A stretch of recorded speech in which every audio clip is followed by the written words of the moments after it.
CM Revanth Reddy ప్రభుత్వం ఏర్పాటు చేసినప్పటి నుంచి సీఎంఆర్ఎఫ్ పథకం అమలు కావడం లేదు. పేదలకు అత్యంత అవసరమైన ఈ పథకం అటకెక్కిందన్న ఆరోపణలు వస్తున్నాయి.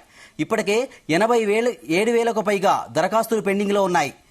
4 నెలలు గడిచినా సీఎం సహాయ నిధిపై విధి విధాన పరంగా నిర్ణయానికి రాలేదు కాంగ్రెస్ ప్రభుత్వం. దీంతో అనారోగ్యంతో బాధపడుతున్న వారు సహాయం కోసం పడిగాపులు పడుతున్న పరిస్థితి ఏర్పడింది.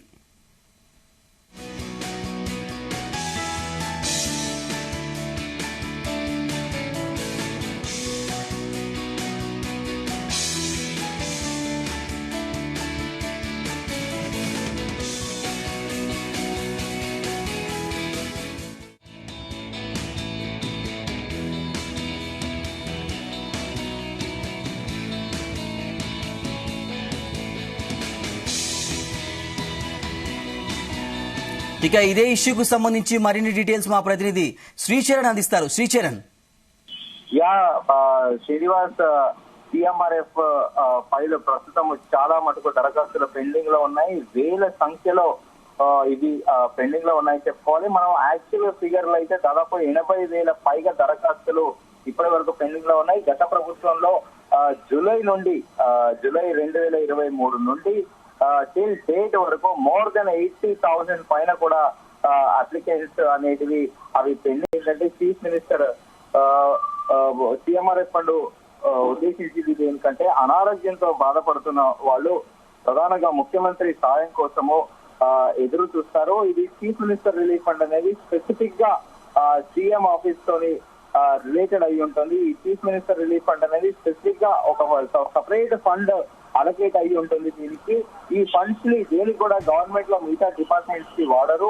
అండ్ ఏదో వైద్య ఆరోగ్య శాఖకు కూడా సపరేట్ బడ్జెట్ ఉంటుంది. దాంట్లో ఈ బడ్జెట్ ని దేంట్లో కూడా ఇంక్లూడ్ చేయకుండా ఇది సపరేట్ ఉంటుంది. ప్రధానంగా బేసిక్ గా బిలో పావర్టీ ఉన్న వాళ్ళు, వైట్ రేషన్ కార్డు ఉన్న వాళ్ళు మొదట కూడా వాళ్ళు ఏంటంటే హాస్పిటల్లో ట్రీట్మెంట్ చేసుకొని తర్వాత తమ నియోజకవర్గ ఎమ్మెల్యేతోని కానీ లేకపోతే మంత్రితోని లెటర్ తీసుకొని ఆ లెటర్ మీద దాంతో తీసుకొని వాళ్ళు బిల్ అప్లై చేస్తారు. కొన్ని పూర్వ ఉమ్మడి ఆంధ్రప్రదేశ్ ఉన్నప్పుడు గవర్నమెంట్స్ ఉన్నప్పుడు దాదాపు ఎగ్జాంపుల్ గా ఒక ఉదాహరణకు తీసుకుంటే మనము ₹1,00,000 బిల్ అవుతుంటే యావరేజ్ గా 60,000 to 70,000 ఇచ్చేవారు. అలాగే టీఆర్ఎస్ ప్రభుత్వంలో కూడా టీఆర్ఎస్ ప్రభుత్వంలో కూడా దాదాపు 65% వరకు కూడా ప్రధానంగా బిల్స్ క్లెయిమ్ చేసుకునేటందుకు ₹1,00,000 అయితే 65,000 పైగా ఇచ్చేవారు. అయితే ఎప్పుడైతే ఇంకా ఎలక్షన్ వాతావరణం మొదలైందో 6 నెలల ముందటి నుంచి అది ప్రధానంగా అటకెక్కిందని చెప్పుకోవాలి. మనము చాలా మంది కూడా రూరల్ ఏరియాస్ తో పాటు అర్బన్ ఏరియాస్ కూడా ప్రధానంగా ఈ బిల్స్ క్లెయిమ్ చేసుకోక బేసిక్ గా అప్పుడు గవర్నమెంట్ దగ్గర కూడా బడ్జెట్ లేకపోవడంతో అప్లికేషన్లు ముందటగా ఈ ప్రభుత్వం ఏర్పాటయ్యే సమయానికి కాంగ్రెస్ ప్రభుత్వం వచ్చే మటుకు దాదాపు 30,000 అప్లికేషన్లు పెండింగ్ లో ఉండే 2023 జూన్ నుండి.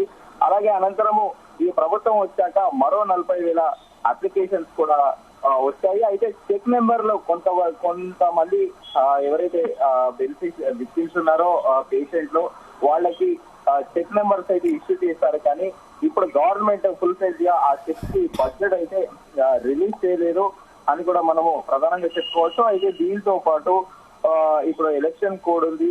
ఈ ఎలక్షన్ కోడ్ లో కూడా ఇప్పుడు ప్రస్తుతం ఎలాంటి డెసిషన్ తీసుకోకపోవడంతో కూడా గవర్నమెంట్ ఉంది. అలాగే దాంతో పాటు 350 కోట్ల వరకు కూడా ఈ బడ్జెట్ ఉంటుందని కూడా ఇది 350 crores గవర్నమెంట్ రిలీజ్ చేయాల్సి ఉంటుంది. మొత్తము దాదాపు 80,000 పైగా ఉన్న అప్లికేషన్స్ కి అన్నిటికీ కూడా ప్రభుత్వం చెల్లించాలంటే దాదాపు 350 కోట్ల వరకు ఉంటుంది. అయితే సుమారు గత ప్రభుత్వంలో 35,000 అప్లికెంట్లు ఉన్నారు. దాదాపు 150 కోట్ల విలువైనవి 150 కోట్ల విలువైన చెక్కులు డిస్పాచ్ కూడా అవ్వలేదు. అయితే మన అందరికీ తెలిసిందే డిసెంబర్ 5వ తేదీన ఎన్నికల నియమావళికి రావడంతో అనంతరం కాంగ్రెస్ ప్రభుత్వం ఏర్పాటు చేసింది. అనంతరం మంత్రివర్గం కూడా కొలువు తీరడం అవన్నీ కూడా జరిగాయి. అయితే పాటలు ఏవైతే ఉన్నాయో వాటితో పాటు ముందుగా అనుకున్నట్టు మరో దాదాపు 45,000 దరఖాస్తులు రావడంతో ఆ సెక్షన్ లో పెండింగ్ ఉన్నాయి. అయితే ఈ సీఎంఆర్ఎఫ్ కి గత ప్రభుత్వంలో స్పెషల్ గా సీఎం స్పెషల్ సెక్రటరీగా రాజశేఖర్ రెడ్డి అని చెప్పేసి సెంట్రల్ గవర్నమెంట్ ఎంప్లాయీ, ఆయనే ఆఫీసర్ ఉండేవారు. ఆయన కింద ఓఎస్డీ అలాగే దానితో పాటు ఆ ఆఫీస్ కి సంబంధించి 20 మంది వరకు కూడా ఉండేవారు. కంప్లీట్ గా దీన్ని స్క్రూటినీ చేసి ఏ హాస్పిటల్లో వీళ్ళు ట్రీట్మెంట్ చేసుకున్నారో దీనికి ఒక పెద్ద ప్రాసెస్ ఉంటుంది. దీనికి డాక్టర్ల కమిటీ ఉంటుంది. డాక్టర్ల కమిటీ కంప్లీట్ గా ఈ అప్లికేషన్స్ అన్నింటినీ కూడా స్క్రూటినీ చేశాక అక్కడ సిఎంఆర్ఎఫ్ సిబ్బంది ఉంటారో ఆ సిబ్బంది కూడా ప్రత్యేకంగా ఆ కన్సర్న్ హాస్పిటల్ కి ఫోన్ చేసి సో అండ్ సో పేషెంట్ మీ దగ్గర అడ్మిట్ అయ్యారా, ఇంత బిల్స్ పెట్టారు, ఇవన్నీ కూడా అక్కడ టెలిఫోన్ ఆపరేటర్స్ కూడా ఉంటారు. ఆ టెలిఫోన్ ఆపరేటర్స్ వాళ్ళందరూ ఫోన్ చేసి ఆ కన్సర్న్ హాస్పిటల్స్ తో మాట్లాడి పూర్తి స్థాయిలో వెరిఫై అయ్యాకే కూడా ఈ చెక్స్ అనేది రిలీజ్ చేసేవారు. అయితే ప్రస్తుతానికి మాత్రము ఇటు సెక్రటరియట్ లో చాలా మటుకు కూడా పెండింగ్ అప్లికేషన్స్ ఉన్నాయి. ఇప్పుడు కొత్తగా కూడా రోజు వారీగా ఇప్పుడు ఒక మనిషికి ఏ డిసీజ్ వస్తుంది అనేది మనం చెప్పలేము. అనివార్యంగా కూడా యాక్సిడెంట్లు అవ్వచ్చు, ఏదో డిఫరెంట్ ఇష్యూస్ ఉంటాయి. సడన్ గా కొంతమంది హార్ట్ స్ట్రోక్ తోని కొలాప్స్ అవుతారు, స్టంట్ వేసుకుంటారు హాస్పిటల్స్ లలో, డిఫరెంట్ ఇష్యూస్ ఉంటాయి. అయితే ఇప్పుడు ఇది బేసిక్ గా ఇది ఏంటంటే పేదలకు అప్పుల బారిన పడకుండా సమయానికి ఆర్థిక సాయం అందించడానికే ఉన్నది సిఎంఆర్ఎఫ్. అయితే అకస్మాత్తుగా ఇప్పుడు ఈ సిఎంఆర్ఎఫ్ ఫండ్స్ అనేటివి పెండింగ్ లో భారీ ఎత్తున అప్లికేషన్లు ఉండడము, చెక్కులు విడుదల చేయకపోవడము, మరో రకంగా ఇంకోటి ఎల్ఓసి అని ఉంటుంది.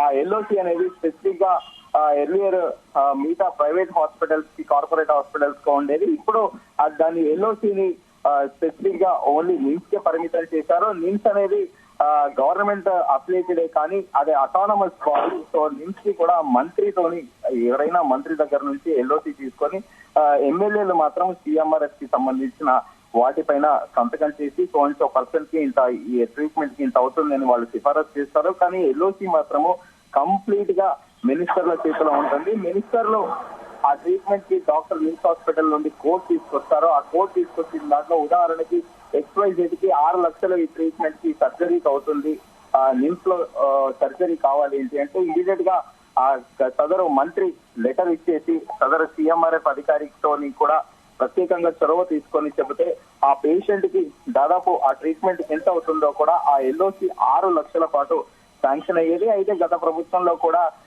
మొదట్లో మనం చెప్పుకోవాలి అంటే సిఎంఆర్ఎఫ్ సంబంధించిన అప్లికేషన్స్ ఏవి కూడా సాధారణంగా 2-3 రోజులలోనే డిస్పాచ్ అయ్యేది.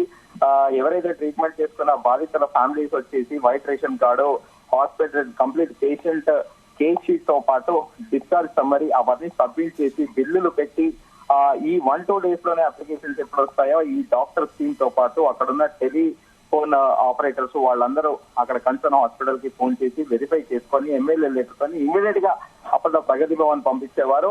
2-3 రోజులలోనే బాధితులకు చెక్కులు కూడా అందేటివి. కానీ తర్వాత ఫోను అది డిలే అవడం వచ్చింది. మధ్యలో కోవిడ్ రావడము, కోవిడ్ తోని విపరీతంగా సిఎంఆర్ఎఫ్ కేసులు పెరిగాయి. కొన్ని కేసెస్ ని సిఎంఆర్ఎఫ్ రిలీఫ్ ఫండ్ నుండి కూడా కోవిడ్ కేసెస్ ని తీసుకోలేదు గత ప్రభుత్వంలో. అయితే ఇప్పుడు ప్రజెంట్ మాత్రము దాదాపు 85,000 అప్లికేషన్లు పైగా ఉన్నాయి. వాటిని ఇప్పుడు ఎలక్షన్ కోడ్ ఉంది.